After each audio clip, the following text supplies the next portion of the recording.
menyentuh di hati orang Tionghoa semua ya Pak ya. Kita melihat atau mendengarkan langsung ya dari Pak Anies mengatakan kita udah bukan lagi mayoritas atau minoritas.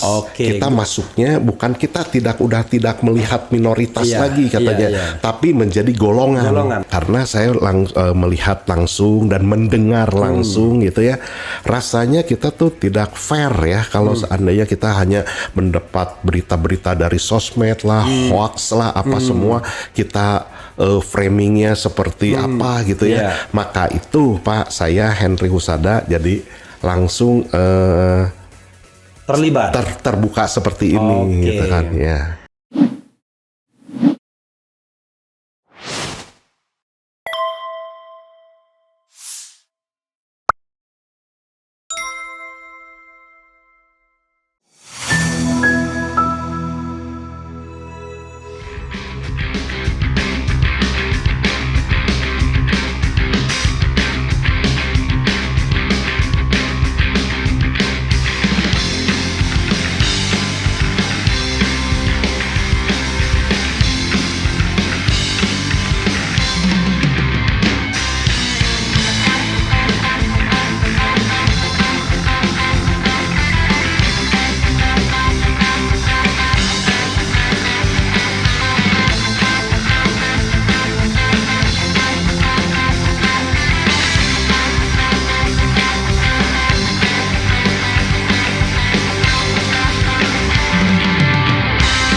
Jadi saya melihat bahwa Pak Anies ini kan kita udah kenal udah lama ya.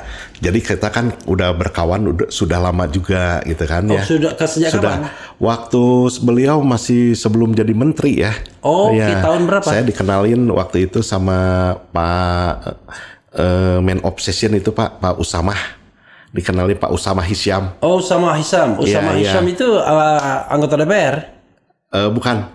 Pak Usamahnya, Pak Usamah. Usamah Hisyam, Usamah Hisyam itu orang Golkar waktu P3 bukan, jadi dia pemilik Man Obsession.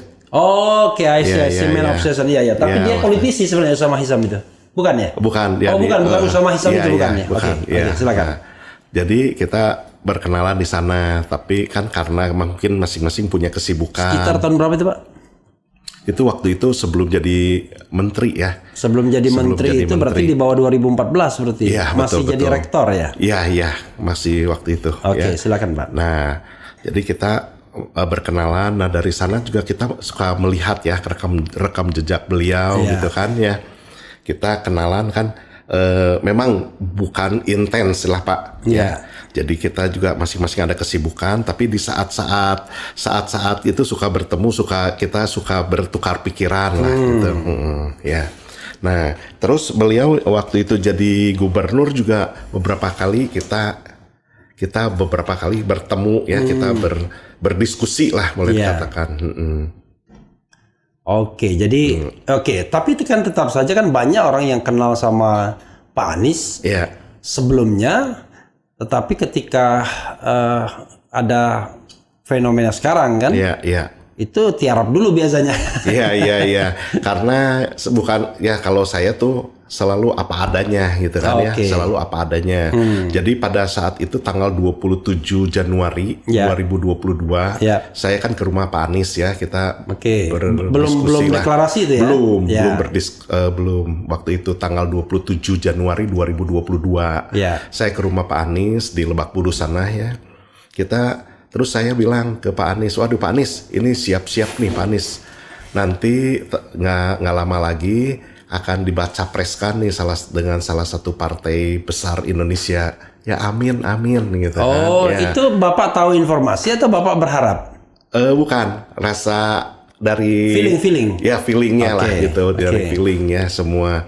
Nah terus amin terbuktinya sekarang bisa pasangannya bisa senantiasa selalu panggilnya amin terus. Amin. Ya, oh ya. Dulu juga bilang amin ya dia. Iya bisa pas gitu kan ya. Ini adalah kalau menurut saya ini ada satu kecocokan lah. Chemistry ya. Iya.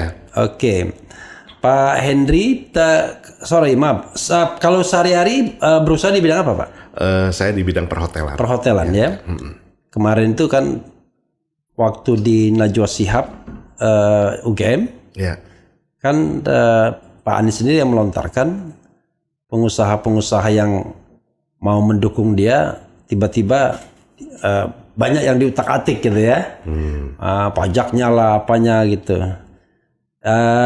Saya bingung nanyanya. Bapak merasakan hal yang sama atau so far lancar-lancar aja? Lancar ya? Enggak. Ya jadi mudah-mudahan saudara sekalian siapapun yang sedang berkompetisi itu fair ya. Jadi orang biasa aja kan, ada yang mendukung A, mendukung B, mendukung C. Yang penting kan sesama anak bangsa toh. Siapapun yang menang begitu. Setelah tanggal 27 itu ada kegiatan Pak Henry dan teman-teman lagi, Pak. Tadi saya lihat video soalnya. Iya, jadi kita pada saat itu tanggal 26 Agustus ya. Iya. Tanggal 26 Agustus. Jadi waktu kita bertemu dengan tokoh-tokoh Tionghoa, dengan tokoh-tokoh Tionghoa di Kota Bandung ya. Iya. Jadi awalnya dari sana tanggal 26. Memang tadinya kan belum mencair gitu kan, belum mencair. Banyak yang ya masih seperti yang tadi Pak Refli katakan gitu, masih ragu-ragu gitu kan ya. Jadi pada saat itu saya bilang ke kawan-kawan semua, ayo kita tidak kenal kan maka tidak sayang gitu kan, seperti peribahasa. Nah dari sana kita Pak Aniesnya datang di Yayasan Dana Sosial Priangan ya, YDSP lah di Kota Bandung. Tanggal berapa aja Pak? Tanggal 26 Agustus. 26 Agustus 2023. 2023 kemarin. Oke, baru berarti ya. Ya, jadi dari sana ternyata mencair gitu, bagus gitu, tanggapannya sangat luar biasa. Berapa orang waktu itu yang hadir? Kurang lebih di sana 300-an orang lebih. Tionghoa. Ya, orang Tionghoa. Ya, mayoritas semua Tionghoa. Memang karena kita mayoritas atau semua? Rata semua lah ya, boleh dikatakan semua. Karena kita tahunya kan masing-masing diberikan buku ya. Di buku Pak Anies gitu, buku kenang-kenangan dari Pak Anies. Jadi semuanya kurang lebih yang datang 300-an orang lebih gitu. Karena buku itu terdistribusi seperti itu ya. Betul. Nah, terus bergulir dari sana.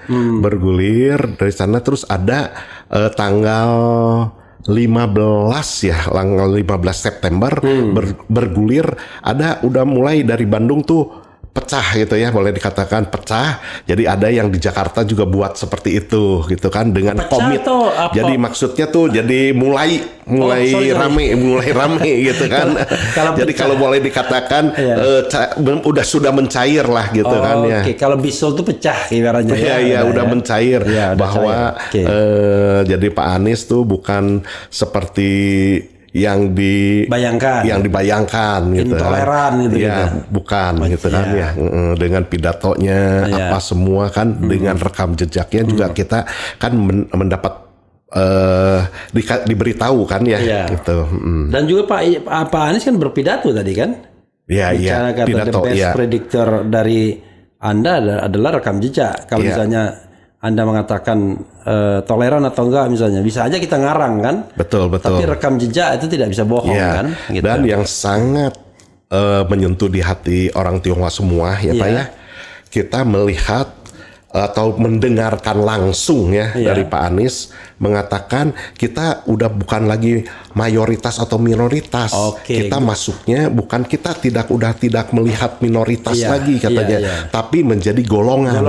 Golongan itulah yang dulu orang kita golongan Memang zaman dulu kan ketika kemerdekaan orang tidak melihat mayoritas minoritas. Ada golongan kelompok gitu, golongan lah. Artinya golongan itu memang punya identitas masing-masing, tetapi tidak dihitung dari jumlahnya gitu betul, ya. Betul. Silakan Pak, terus Pak. Ya, karena saya melihat langsung dan mendengar langsung gitu ya. Rasanya kita tuh tidak fair ya kalau seandainya kita hanya mendapat berita-berita dari sosmed lah, hoax lah, apa semua kita framingnya seperti apa gitu ya. Maka itu Pak, saya Henry Husada jadi langsung terlibat, terbuka seperti ini gitu kan ya. Setelah itu Pak ya, apakah Bapak bergabung dengan satu relawan, simpul relawan, atau Bapak berkampanye di golongan Tionghoa, atau Bapak membuat satu organisasi atau apa? Tidak Pak, kita tidak membuat organisasi, tapi kita membantu relawan-relawan juga gitu kan ya, membantu relawan dengan timnya Pak Anies gitu kan. Iya. Ya karena memang kan masing-masing orang kan perannya berbeda-beda. Iya. Justru di antara peran itu ada peran logistik yang tidak bisa disepelekan kan. Bagaimana kegiatan-kegiatan itu harus dilakukan dan semuanya kan pasti berbiaya mahal kan. Iya. Oke. Ke depan apa yang ingin Bapak lakukan, Pak? Kedepannya ya tentunya ya kita harus makin memberitahukan bahwa rekam jejaknya Pak Anies tuh apa gitu kan ya, supaya jadi intinya supaya orang yang tidak tahu menjadi banyak yang lebih tahu gitu aja gitu ya. Spesifik ke golongan pengusaha Tionghoa atau ke lain? Jadi itulah ya ke orang Tionghoa dengan orang Kristen ya gitu. I see. Iya. Kadang-kadang kita ini kan tidak bebas ya cara ngomong kita, padahal kita ngomong Muslim, non-Muslim, Kristen, Katolik, Buddha, Hindu itu kan sebuah realitas yang kita tidak bisa pungkiri kan ada kan. Tionghoa, Jawa, Batak dan lain sebagainya. Kan kita kan tidak bisa memilih untuk lahir dari golongan mana. Betul itu. Itu kan sudah given ya kan. Oke. Sejauh ini Pak, tanggapannya gimana dengan teman-teman pengusaha Tionghoa?